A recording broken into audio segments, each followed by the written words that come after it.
Bonjour à tous, soyez les bienvenus sur Monaco Info. Voici les titres de votre première édition de la semaine.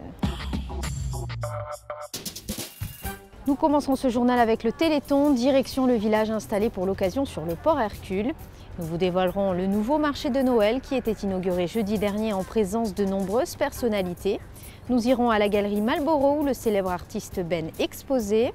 Et nous terminerons comme chaque lundi avec votre rendez-vous sport en fin de journal. Et pour ouvrir ce journal, direction le village Téléthon qui était installé sur le port Hercule. Vous étiez nombreux à venir participer aux animations pour la bonne cause. Tour d'horizon avec Élodie Messager. Solidarité, générosité étaient les mots d'ordre ce week-end sur la darse nord du port Hercule. Cette année encore, le village du Téléthon a rassemblé de nombreux bénévoles. Parmi les activités qui connaissent toujours un franc succès, la grande échelle des pompiers, impressionnante. La grande échelle, ça fait toujours un petit peu rêver les enfants. Alors on essaie de leur offrir la possibilité de monter au sommet pour ceux qui veulent. Et on s'aperçoit que les enfants sont téméraires. Ils nous habillent, ils nous mettent la combinaison, ils nous mettent le protège, pour protéger, ils nous mettent le casque et après on monte jusqu'en haut, on met les ballons et on redescend. Et qu'est-ce qu'on ressent quand on est tout en haut? On a un peu le vertige. Les amateurs de sensations fortes ont également pu faire un tour à bord d'une Ferrari, une balade sur des motos de légende comme les Harley Davidson et c'est nouveau cette année, effectuer un vol panoramique de la Principauté en hélicoptère. On fait un tour d'hélicoptère, c'est la première fois pour nous et on participe en même temps pour le Téléthon, donc je trouve que c'est opération double coup. On se fait aussi bien plaisir mais on fait plaisir aux autres aussi. Je pense qu'il faut que tous on agisse à notre niveau à nous. C'est vrai qu'organiser c'est quelque chose, mais nous venir pour pouvoir faire un don et montrer que vraiment on participe, c'est important à Monaco aussi. Les plus gourmands ont pu participer à la fabrication du plus gros chichi du monde ou tout simplement déguster une bonne crêpe. Côté ambiance, des concerts, plusieurs flash mobs ont animé ce marathon caritatif. Un spectacle d'Andy Country a particulièrement retenu l'attention des visiteurs.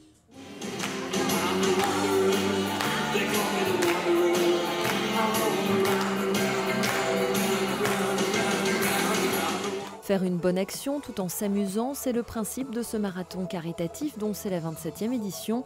Une partie des fonds des animations sont automatiquement reversés à l'Association française pour les myopathies pour aider la recherche chez les enfants atteints de maladies rares. 34 essais contre 26 maladies différentes sont actuellement en cours. Les chercheurs, quand ils découvrent certaines choses, ils s'aperçoivent qu'indépendamment des maladies rares qui touchent parfois quelques dizaines de patients sur la France entière ou sur la Principauté, permettent aussi d'envisager des soins pour des maladies beaucoup plus fréquentes. Donc tout le public peut être concerné tôt ou tard par les résultats de ces recherches. Donc je convie le maximum de personnes à venir nous rejoindre. Le Téléthon 2013 a refermé ses portes samedi soir avec 78 millions d'euros de promesses de dons au compteur, soit un peu moins que l'an dernier. Les chiffres exacts sur Monaco seront communiqués au printemps prochain. L'an dernier, 137 000 euros avaient été récoltés en Principauté. Et à quelques pas du village Téléthon, un autre village a ouvert ses portes ce jeudi soir. Il s'agit du village de Noël. Il a été inauguré en présence de Pierre Casiraghi et de nombreuses personnalités de la Principauté. Émilie Rousseau vous dévoile cet univers féerique. Chaque année, il marque le début des festivités des fêtes de fin d'année. 15 jours après la foire attraction, le village de Noël a ouvert ses portes jeudi soir. Les visiteurs ont pu découvrir plus de 3000 m² de décors, du commerce de bouche à la décoration de Noël, en passant par les bijoux ou les gadgets.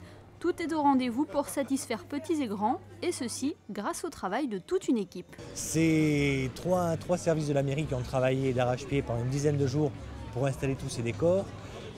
En face de nous, pour la première fois, les mâts du stade nautique éclairé.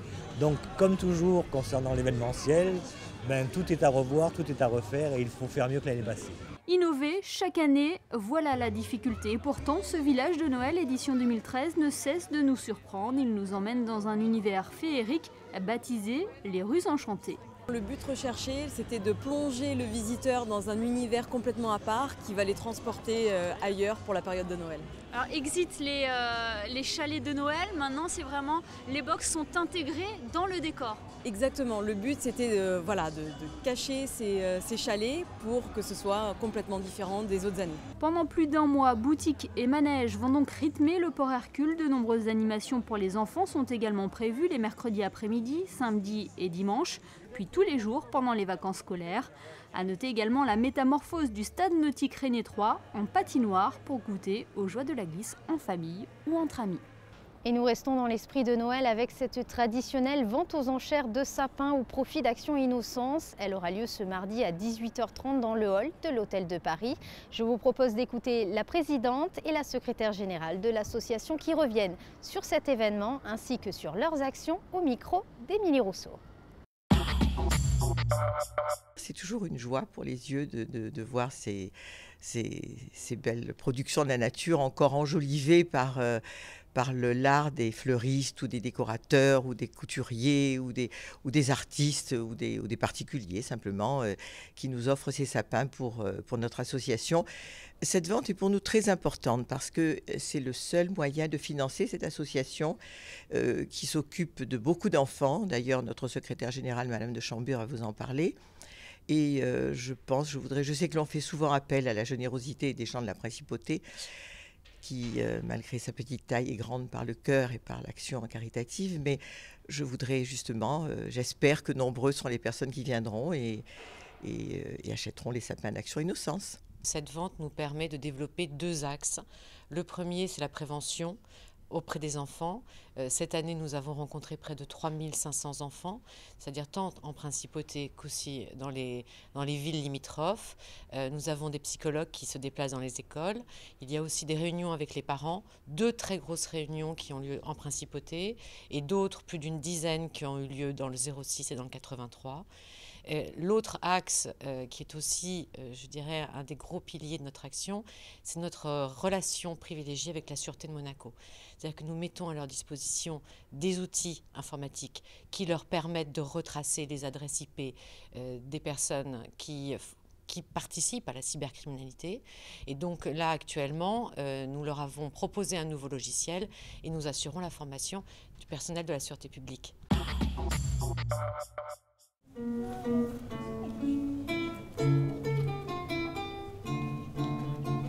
Un concert d'enfants prodiges était organisé par Ars Antonina ce samedi au Théâtre des Variétés. Cette association a pour but d'aider les jeunes musiciens azuréens tout en encourageant les relations avec l'Europe et les pays étrangers. Ce concert de Noël a donc été réalisé au bénéfice de bourses d'études.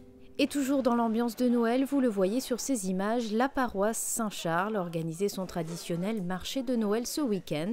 Dans une atmosphère conviviale et très festive, ils étaient venus nombreux. Cadeaux, décorations, chocolat, il y en avait pour tous les goûts. Au chapitre culture, Ben retourne à la galerie Malboro pour une seconde exposition, Ben sur Ben, une exposition d'une 40aine d'œuvres qui nous plonge dans le monde du célèbre artiste. Christine Datomel vous en dit plus. Ben sur Ben, une exposition à l'image de l'artiste. Le monde de Ben est dévoilé, ses pensées les plus intimes sont mises à nu. Artiste autodidacte, Ben est un homme du présent. Ben dénonce, Ben doute, Ben défend, Ben cherche en permanence la vérité. L'artiste utilise les mots pour leur valeur et faire passer des messages. Ben craint l'enfermement, les catégories, les convictions arrêtées, l'immobilisme et l'ordre.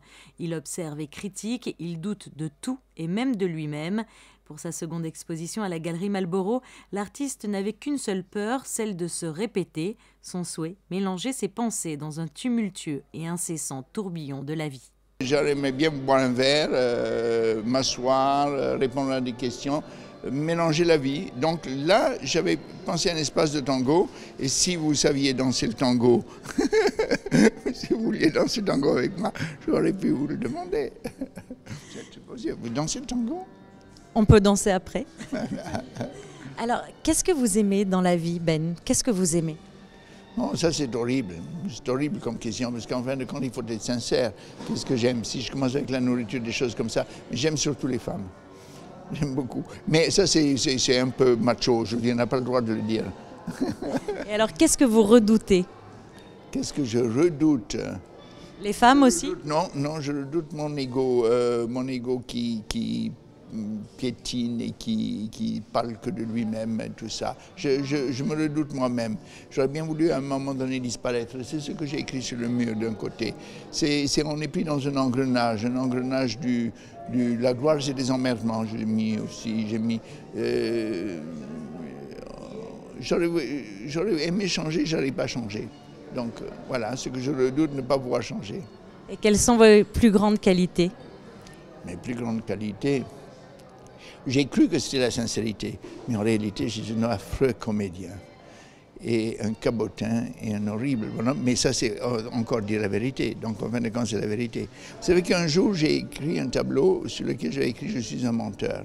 Et un très grand artiste m'a dit « J'adore ce tableau parce que je ne sais pas si c'est vrai, tu n'es pas un menteur, et si c'est faux, tu es un menteur, donc on ne peut pas savoir ». Et qu'est-ce qui vous inspire? Qu'est-ce qui m'inspire? Alors, j'essaie de me souvenir, qu'est-ce qui m'inspire? En ce moment, c'est la politique internationale. Ça m'inspire parce que je suis en train d'écrire un livre sur la politique internationale et la culture. Et la vérité m'inspire. Donc, vérité, culture internationale, politique, tout ça, ça m'inspire. Ben parle des femmes, d'amour, d'art ou de destinée. Les petits bonheurs de tous les jours se perdent au milieu des bobos du quotidien et des pensées universelles. Une quarantaine d'œuvres dont une partie date des années 70. L'exposition Ben sur Ben se tiendra jusqu'au 31 janvier à la Galerie Malboro.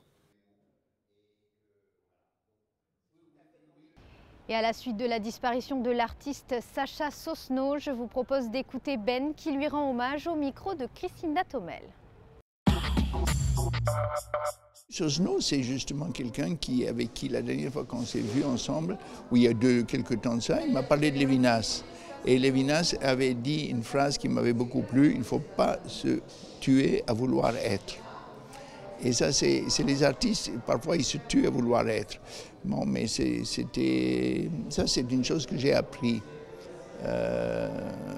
Et Sosno m'a apporté quand même un peu de philosophie. Mais, au point de vue œuvre physique, je ne lui ai rien emprunté, il ne m'a rien emprunté. Sauf une fois, on a fait ensemble un cadre qui était ouvert sur le tout possible. Ça, c'est une très belle pièce à lui, que j'aime bien, mais que j'avais fait aussi. Non, à part ça, Sosno, c'est un ami que je regrette, parce que quand je lui téléphonais, il répondait gentiment toujours avec un projet. Son dernier projet, c'était d'ouvrir un cimetière. Donc il a réussi son projet. Et avant de terminer, je vous propose de découvrir les prévisions météo des prochains jours. Mardi, prolongement d'une période de temps sec avec des températures qui iront de 11 à 16 degrés. Mercredi, un temps toujours très agréable avec très peu de vent. Jeudi, une belle journée en perspective avec des températures qui oscilleront entre 12 et 16 degrés. Et enfin, vendredi, très peu de changements avec toujours du soleil et une maximale de 15 degrés. C'est la fin de cette édition. Merci de l'avoir suivi. À présent, retrouvez votre rendez-vous sport présenté par Émilie Rousseau. Très bonne semaine à tous sur Monaco Info. Chaque semaine, vous pouvez suivre les résultats de l'AS Monaco Basketball en National 1 dans notre journal des sports. Les hommes de Sevo Vucevic réalisent un bon parcours avec 10 victoires et seulement 2 défaites. Les filles également se portent bien en National 2. Alors, quels sont les objectifs et les ambitions de cette équipe féminine pour cette saison? Élément de réponse avec Frédéric Elion. Après un début de saison très prometteur, 5 victoires et 3 défaites au compteur, l'AS Monaco Basket vient d'enchaîner 3 défaites consécutives en National 2 féminine. Les filles de Jean-Pierre Pérez, promues à ce niveau, se sont inclinées notamment face à Marseille, leader de la poule, et Annemasse, candidat au play-off. Si la différence entre la N3 et N2 est sensible, surtout au niveau du rythme, de l'intensité au rebond et du gabarit des joueuses, Monaco s'est plutôt bien adapté à la N2. Objectif principal, le maintien. La première chose, c'est qu'on a prouvé qu'on avait notre place en National 2. En tant que promu, on a fait une grosse saison déjà. Et d'autant plus que depuis le début de saison, je ne joue pas avec mon équipe au complet. On a fait un très bon début de saison avec 3 premières victoires, donc on était très contente. Après, on est tombé sur des équipes bonnes, qui ont fait des bons matchs et on a eu des blessés, donc ça peut expliquer nos défaites. D'abord, ce que je veux accrocher, c'est le maintien le plus rapidement possible. Et après, d'aller grignoter match par match pour aller peut-être au play-off. Plusieurs joueuses sont venues renforcer l'équipe à l'intersaison. Chloé Espinoza, Flavie Filoni et Stéphanie Cyprien. Affaiblie actuellement par des blessures, l'équipe reste homogène avec 10 filles complémentaires et des postes doublés. La force de l'équipe, c'est d'avoir 14 joueuses. Ça, c'est la force de l'équipe. Après, j'ai recruté de façon à grandir le team, mais c'est la force, c'est les 14 joueuses. Et l'adversaire a un souci, c'est qu'il a 10 joueuses complètement complémentaires sur le terrain. Toutes les équipes, tous mes adversaires ont entre 8 et 7, 8 joueuses. On a rencontré Roquebrune récemment, qui ont fini championne de France de Nef2 l'année dernière avec la même équipe. On les a quand même accrochés à un point, donc je pense qu'on a le niveau de N2, oui. Prochain match pour les filles de Jean-Pierre Pérez, un déplacement samedi sur le parquet de Basket Olympique Savoie, une équipe qui présente le même bilan, 5 victoires et 6 défaites. Nous restons dans le domaine des sports collectifs avec les résultats du week-end. Handball, victoire des joueurs de Stéphane Cordinier face au HB 3e, 36-35. L'ASM signe son 4e match consécutif sans défaite et 5e au classement. Succès également du côté des volleyeurs face à Nice, 3-7-2. Les Rouges et Blancs confortent leur place de 3e au classement et n'est plus qu'à un point du dauphin, l'AS Ilaquaise. Parlons de judo à présent. Le tournoi international s'est déroulé dimanche au stade Louis II. Les meilleurs judokas français et internationaux se sont rassemblés sur les tatamis monégasques. Et pour cette 20e édition, Lucie d'Écosse était également présente pour un entraînement de masse. Retour sur cette journée avec Frédéric Elian. Des tatamis, des hippons spectaculaires et des judokas venus d'Italie, d'Autriche, de France ou encore du Maroc. Le tournoi international de Monaco fêtait sa 20e édition ce dimanche au stade Louis II. Pas de japonais cette année suite à un changement à la fédération japonaise de judo, mais un niveau relevé. Au programme, les 7 catégories olympiques, les moins de 60 kg pour les plus légers, jusqu'aux plus de 100 kg. C'est nettement plus fort qu'aux Jeux des États d'Europe. Par exemple, il y a un garçon là qui s'appelle donc Vallée, le petit Vallée, donc qui a gagné par exemple les Jeux de la francophonie. Et là, je crois qu'il est 3e ou 5e, 3e je pense.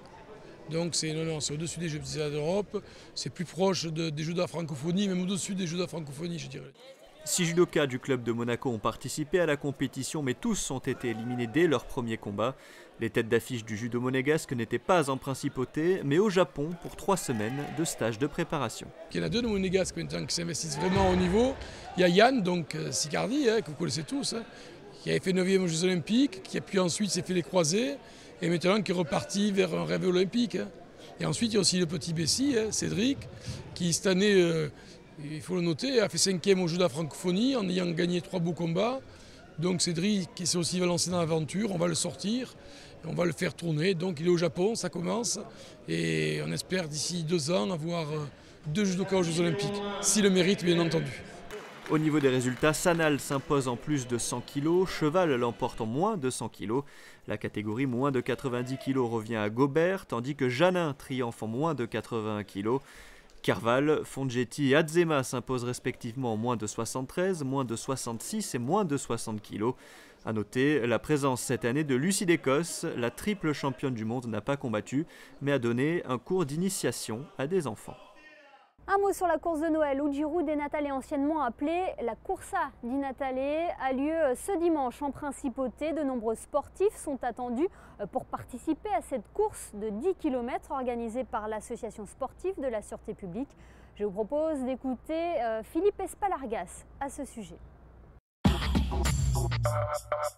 À 10 jours de l'événement, nous sommes à 1500 adultes inscrits aux 10 km et à peu près une soixantaine d'enfants. Mais il y a fort à parier que le nombre d'inscrits de l'année dernière sera dépassé.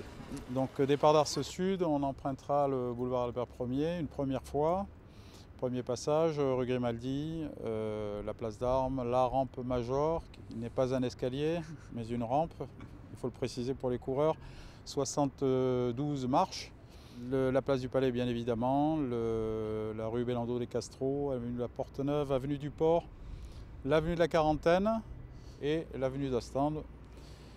un peu compliqué, même très compliqué pour les amateurs en tout cas. Et donc place du Casino, les Spélugues, et enfin on terminera par le tunnel du Fairmont et l'arrivée d'Ars Sud. On avait démarré à moins de 400 coureurs tout au début en 1994 et donc maintenant à 1800 coureurs, on a fait un bond vraiment important, tout en sachant que le potentiel est encore énorme. Notamment au niveau de nos amis italiens. Il sera toujours possible de s'inscrire le vendredi, donc samedi et dimanche sur place au port. Donc on ne peut pas manquer les tentes des inscriptions. Sinon, jusqu'à jeudi 12, on peut s'inscrire chez City Sport à Carrefour. Ce journal des sports est à présent terminé. Merci de nous avoir suivis. Je vous donne rendez-vous la semaine prochaine pour une nouvelle édition et encore plus de résultats sportifs sur Monaco Info.